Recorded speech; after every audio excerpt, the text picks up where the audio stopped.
अस्सलाम वालेकुम स्टूडेंट्स। जी तो स्टूडेंट्स एक्सरसाइज 9.4 हम लोग कर रहे हैं, जिसके क्वेश्चन नंबर 6 तक अभी तक हम लोगों ने कंप्लीट किया है। ये एक एक्सरसाइज का लास्ट लेक्चर है और चैप्टर का भी लास्ट ही लेक्चर है। इसकी 9.4 तक की है। देखिए क्वेश्चन नंबर 7 को पढ़ते हैं। अच्छा, ये ना बहुत ज़्यादा आसान क्वेश्चन है, ज़रा ध्यान से सुने। क्या है कि rectangular floor is 12 metre by 15 metre. इसका क्या मतलब है कि यानी कि एक फ्लोर है, रेक्टेंगुलर फ्लोर है, ठीक है ना, वो 12 मीटर यानी अब ये इसकी कैसे रेक्टेंगुलर फील्ड की कैसे होती है, लेंथ होती है और विड्थ होती है, ठीक है ना। अब ये उसकी लेंथ है बाय 15 यानी 12/15 यानी इतनी लेंथ और इतनी विड्थ है। How many square tiles each में 1/1 metre are needed to cover the floor. अब वो कह रहा है कि इतना फ्लोर है, उसमें कितनी टाइल्स यानी लगनी है, टोटल मतलब टाइल बतानी है। अब सिंपली पहले इसका एरिया फाइंड करेंगे, फिर इसका एरिया फाइंड करेंगे, तो क्या कर देंगे, सिंपली आंसर आ जाएगा। देखिए टाइम में पहले तो डायमेंशन में बताया ना, उसने डायमेंशन ऑफ फ्लोर क्या है 12/15। अब इसको 12 को मल्टीप्लाई करें 15 से तो इसका एरिया आ जाएगा। देखिए एरिया ऑफ फ्लोर क्या कर दिया, 180 आ गया। अब ऐसे ही डायमेंशन ऑफ टाइल्स है वो 1/1 बताया, 1 को 1 से करेंगे तो क्या आ जाएगा, एरिया ऑफ टाइल्स 1 × 1 तो 1 मीटर स्क्वायर आ जाएगा। अब सिंपल इसको डिवाइड करवाएं, क्या करना है, number of tiles to cover floor, area of floor और area of tiles. Area floor क्या था 180, 180 को डिवाइड कराएंगे 1 से एरिया टाइल का।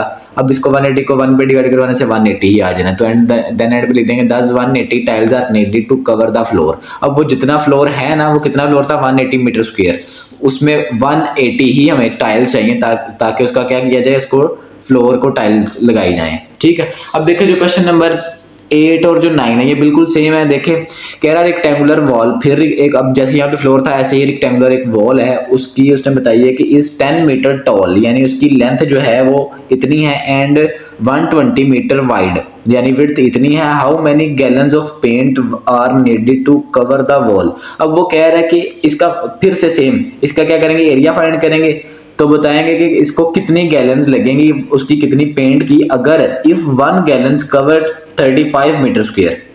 सिंपली उसके एरिया को डिवाइड कर देंगे 1 गैलन के एरिया से, तो आंसर आ जाएगा। देखिए करना कैसे है कि लेंथ ऑफ वॉल करनी है, लेंथ एल थी 10, विड्थ ऑफ वॉल डब्ल्यू 120। अब एरिया ऑफ वॉल कैसे फाइंड करना है, लेंथ मल्टीप्लाई विड्थ, 10 × 120 करेंगे तो 1200 आंसर आ जाएगा। अब देखिए गिवन उसने क्या दिया, given that 1 balloons cover 1 gallon, sorry 1 gallon के अंदर वो कितना एरिया कवर कर रहा है 35 मीटर स्क्वायर, इतना एरिया कवर कर रहा है। अब क्या करना है, गैलन्स जो हमें नीडेड है वो इक्वल टू होंगी area of wall over 1 gallons cover, जितना 1 गैलन कवर कर रही है।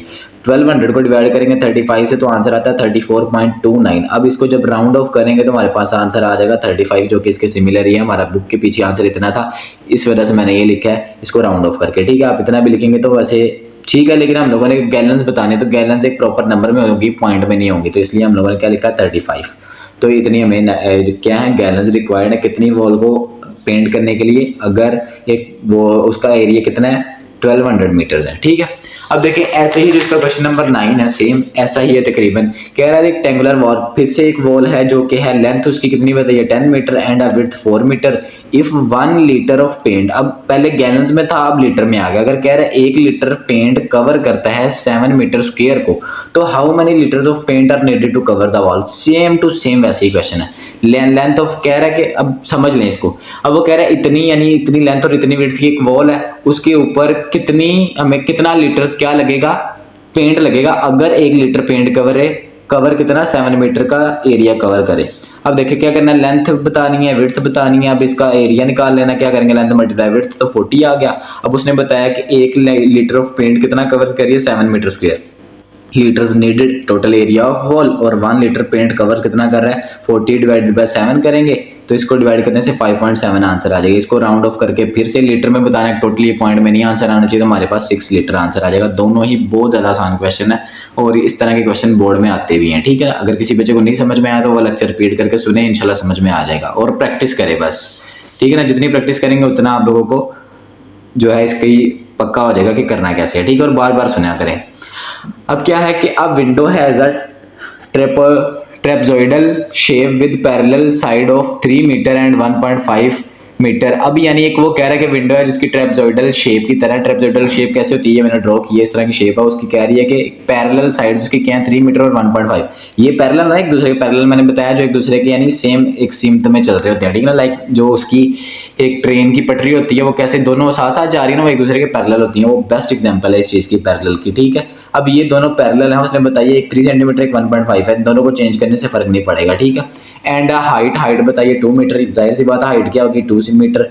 Find the area of window, अब इसे इसका एरिया फाइंड करना है। सिंपली देखिए लेंथ ऑफ फर्स्ट साइड क्या थी S1 के नाम से दिया, इसको 3 मीटर है। लेंथ ऑफ सेकंड साइड क्या है 1.5 और हाइट ऑफ ट्रेपीजियम क्या बताइए कि height is equal to 2 metre है। अब सिंपली इसका फॉर्मूला लिखना है S1 plus S2/2 multiply by height. जब भी इस तरह की शेप का ट्रेपीजियम का जब भी हम लोग एरिया फाइंड करना है, क्या करना है कि ये वाला फॉर्मूला लगाना, वैल्यूज पुट करके आंसर पहली साइड को दूसरी साइड में ऐड करवाना है, क्या आएगा 4.5 और क्या करेंगे डिवाइड में 2, तो फॉर्मूले का मल्टीप्लाई 2 किया था हाइट का, अब ये 2 से कट गया तो पीछे क्या बचा 4.5 हमारे पास आंसर आ गया जो कि इसका क्या है एरिया है सिंपली। अब क्या इसका जो अब ये लास्ट क्वेश्चन है, इसके आगे कोई क्वेश्चन नहीं है स्टूडेंट्स। होप सो कि ये समझ में आ गया होगा सब बच्चों को। अगर किसी बच्चे को नहीं समझ आया तो वो लेक्चर को रिपीट करके सुने। बहुत शुक्रिया, अल्लाह हाफिज़।